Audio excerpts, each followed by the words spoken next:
Assalamualaikum warahmatullahi wabarakatuh. Selamat pagi anak-anakku kelas 9. Pada pelajaran bahasa Indonesia ini yang akan Bu Ana ampuh, kalian akan mempelajari tentang pidato.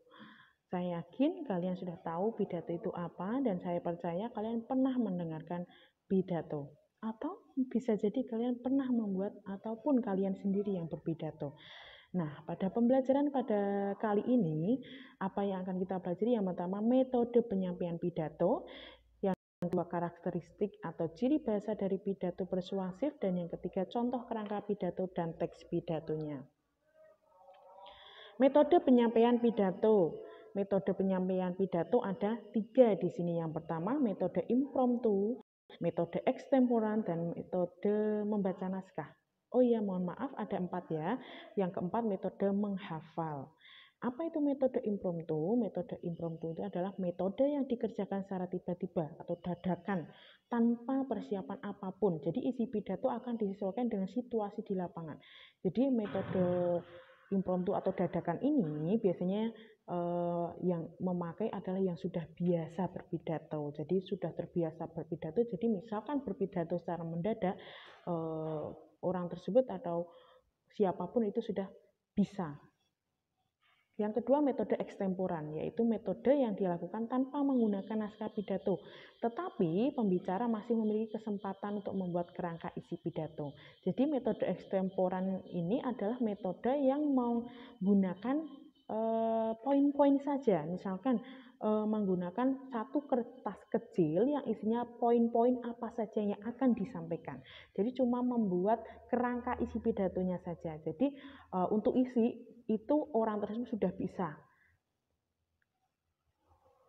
Mohon maaf, maksud saya isi tersebut sudah bisa dijabarkan sendiri oleh si pidato itu. Yang ketiga, metode membaca naskah. Metode membaca naskah itu metode yang dilakukan dengan membawa teks. Jadi si pembicara atau maksudnya yang berpidato itu sudah membawa teks dan membacanya pada acara itu. Jadi dalam berpidato dia membaca keseluruhan naskah. Yang terakhir adalah metode menghafal, yaitu metode yang dilakukan dengan menghafal naskah teks pidato yang sudah disiapkan sebelumnya.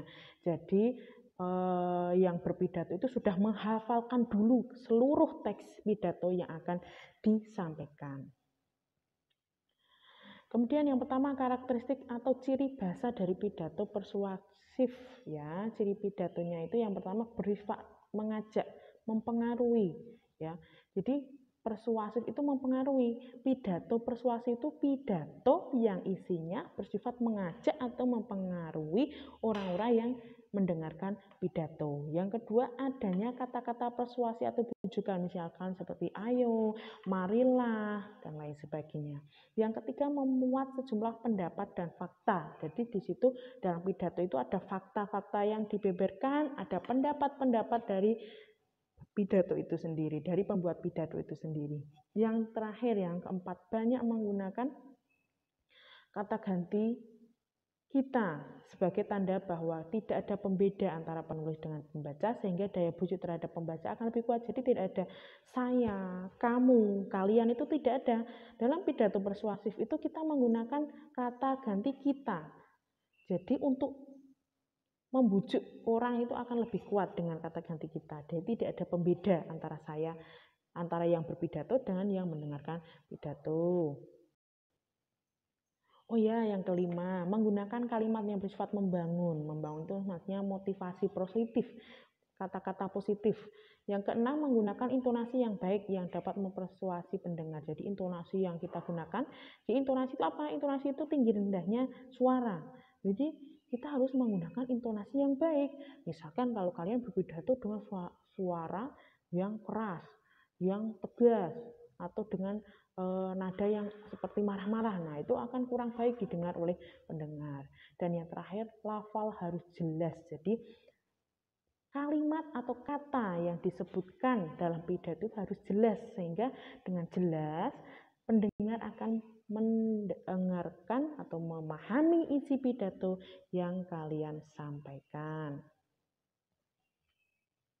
Contoh kerangka pidato bisa kalian lihat di modul ke-6 ya. Jadi bisa kalian pahami, kalian baca contoh kerangka pidato dan bagaimana cara mengembangkan kerangka pidato itu menjadi teks pidato yang utuh. Itu sudah ada tertera di modul ke-6. Jadi silakan kalian baca, kalian pahami modul tersebut. Oke, terima kasih anak-anak. Sekian video pembelajaran pada kali ini. Tetap semangat belajar walau di rumah saja ya. Tetap patuhi protokol kesehatan ya. Sehat selalu untuk kita semua. Saya akhiri. Wassalamualaikum warahmatullahi wabarakatuh.